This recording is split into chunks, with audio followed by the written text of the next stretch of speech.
¿Qué es costo epistemológico? El costo epistemológico se define como la relación entre la experiencia y las explicaciones teóricas. Es qué tanto necesitamos proponer patrones, categorías y abstracciones que expliquen cosas que no podemos ver, que de alguna manera condicionan el comportamiento de las cosas que sí vemos, como la gravedad hace que caigan las cosas al suelo.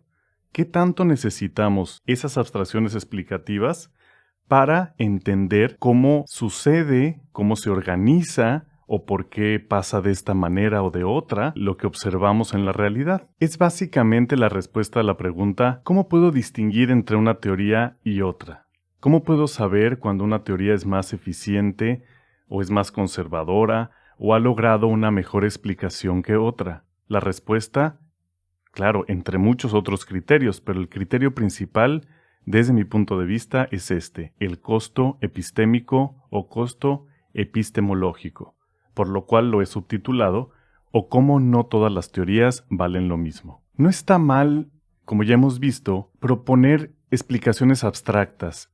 Es básico de la teoría científica. Recordemos que estoy utilizando el término teoría científica porque la ciencia no es una teoría.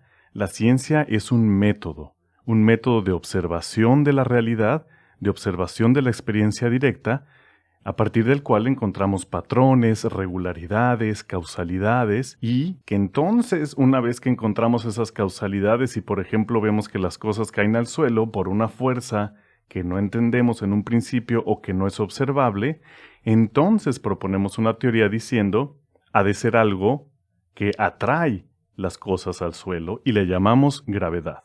¿Por qué es importante mantener estas explicaciones abstractas y categorías abstractas? Es decir, todo aquello que no podemos observar, todo aquello que no podemos percibir. ¿Por qué es importante mantenerlas en lo mínimo? Porque mientras menos abstracciones propongamos es una mejor explicación. Estamos agregando menos cosas a la realidad, nos estamos alejando menos de la observación, estamos siendo mucho más finos, mucho más elegantes, mucho más conservadores con las explicaciones, y eso siempre será mejor, porque si no, podemos perder por completo el hilo de la realidad y terminar siendo dogmáticos, terminar sirviendo a una ideología que puede parecer muy inteligente o puede parecer de una elaboración muy interesante, pero que no tiene nada que ver con el principio explicativo de la ciencia, que es observa y de aquello que observas decide qué necesitas proponer que está detrás para explicar el comportamiento de las cosas. El costo epistémico o epistemológico entonces es como el auditor de una teoría. Es el criterio que dice cuando el costo de las abstracciones es mayor que su beneficio para explicar algo. Acuérdense, toda teoría científica o toda teoría puesta al servicio de la ciencia está hecha para ayudar a la explicación de la experiencia directa, para ayudar a la explicación de lo que el método científico me da, es decir, las observaciones, los datos y la detección de patrones que he visto en la realidad que observo, en la realidad que estudio o en el fenómeno que estoy estudiando. La teoría sirve a la observación y no al contrario. Entonces, si el costo de las abstracciones es mayor que su beneficio para explicar algo, si la teoría se vuelve más importante que la observación, decimos que tiene un alto costo epistemológico. ¿Por qué sucede que nos enamoramos de las teorías? Que empezamos a preferir la imaginación a la realidad. Muchas veces es una cuestión social. Es el hecho de que yo pertenezco a un grupo académico, a un grupo científico, que piensan de determinada manera, estoy en un momento o en una institución en la que está de moda una teoría u otra, y entonces socialmente se apoya esa teoría nada más por la famosa aceptación de grupo. También porque ciertas maneras de formular teorías adquieren prestigio, como las matemáticas. Pero esas no son razones científicas. Ni hacer política ni defensa ideológica tienen nada que ver con la ciencia. Así es que siempre, siempre, siempre tengo que conservar un costo bajo en las abstracciones explicativas que utilice para las observaciones obtenidas desde el método científico. Entonces, funcionalismo, estructuralismo, formalismo, cognitivismo, en este caso que estoy mencionando, pues son particularmente teorías al servicio de las ciencias del lenguaje, que es mi especialidad. Todas estas, que también aplican a otras áreas de las humanidades y las ciencias sociales como psicología, antropología, sociología, no valen lo mismo. A veces se presentan como distintas opciones, como si fueran equipos de fútbol o partidos políticos.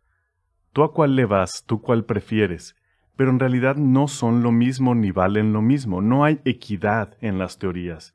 Y esto no es una cuestión de falta de inclusión o de falta de horizontalidad en el derecho a que cada quien piense como prefiera. Es el hecho de que la teoría científica es un diálogo. Y es un diálogo que tiene criterios porque trata de ser elegante, trata de ser específica, trata de ser concreta en sus explicaciones y por lo tanto, para que todos podamos construir una mejor teoría, un mejor conocimiento del mundo, tenemos que tener reglas y la regla número 1 es no hagas que tus abstracciones explicativas valgan más que la realidad observada. A veces se dice que es una cuestión de escalas. Por ejemplo, hay gente que tiene que estudiar el bosque, hay gente que debe estudiar las ramas de los árboles o las propiedades del árbol como organismo autónomo, o hay gente que tiene que estudiar la microbiología del árbol. Pero no hay que confundirnos. La proposición de abstracciones explicativas y las distintas escalas en las que se puede estudiar un fenómeno no son equivalentes. Yo no necesito abstracciones para estudiar al fenómeno en distintas escalas. Cuando la escala, como la microbiología, por ejemplo, se vuelve inobservable, ya no es una observación a una escala distinta, es una teoría. Es muy simple distinguir esto, y es que muchas veces se nos dice, bueno, pero es que no todo lo que se puede estudiar es observable. Mentira, todo lo que se puede estudiar es observable. Lo que no es observable es un concepto teórico, es una abstracción. Hay que distinguir claramente entre las escalas y las teorías. Yo puedo pensar en estudiar al lenguaje como una entidad interactiva, en donde hay muchos hablantes, en donde hay un contexto situacional, que tiene que ver con a dónde señala la gente, qué relaciones tienen las personas que están hablando, qué están haciendo, en qué momento del día, o puedo, por otro lado, querer estudiar solo a un hablante, su manera de hablar, su manera de hacer ciertas inflexiones de voz, sus pausas, la velocidad con la que habla, los temas que le gustan tratar. O puedo simplemente transcribir algunas frases u oraciones de esa persona y analizar únicamente las oraciones. Estas son verdaderas escalas. Y en este estudio de distintas escalas del fenómeno, en ningún momento, por lo menos no de entrada, tuve que proponer ninguna abstracción explicativa. Claro que se necesita estar de acuerdo en un proyecto científico común. Si alguien es muy relativista con respecto a la ciencia, pues podrá decir cada quien haga lo que quiera, porque de todos modos no hay una sola ciencia, no existe la verdad. No vale la pena dialogar entre nosotros ni tratar de llegar a un conocimiento común, porque cada cabeza es un mundo. Pero ese es un tipo de derrotismo relativista que francamente ya ni siquiera es científico propiamente hablando. Si acordamos que estamos hablando de una ciencia que debe unificarse, es decir, que aquella evidencia que se descubre en un área también sea coherente con la que se descubre en otra, y no haya esta hiperespecialización y este aislacionismo de las distintas áreas de la ciencia en donde una no habla con otra.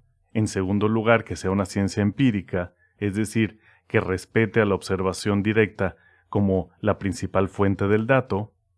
Y en tercer lugar, que tenga una dirección o que crea en una dirección hacia el avance de las teorías, hacia la posibilidad de acercar cada vez más las teorías a la mejor explicación, al conocimiento más o mejor equilibrado con respecto a la observación y que nos lleve también a entender mejor aquello que estamos estudiando, la vida que nos rodea, los fenómenos de la naturaleza, la mente del ser humano, la sociedad, etc. Acordando estos puntos, no queda de otra más que respetar el costo epistémico. Muchas gracias.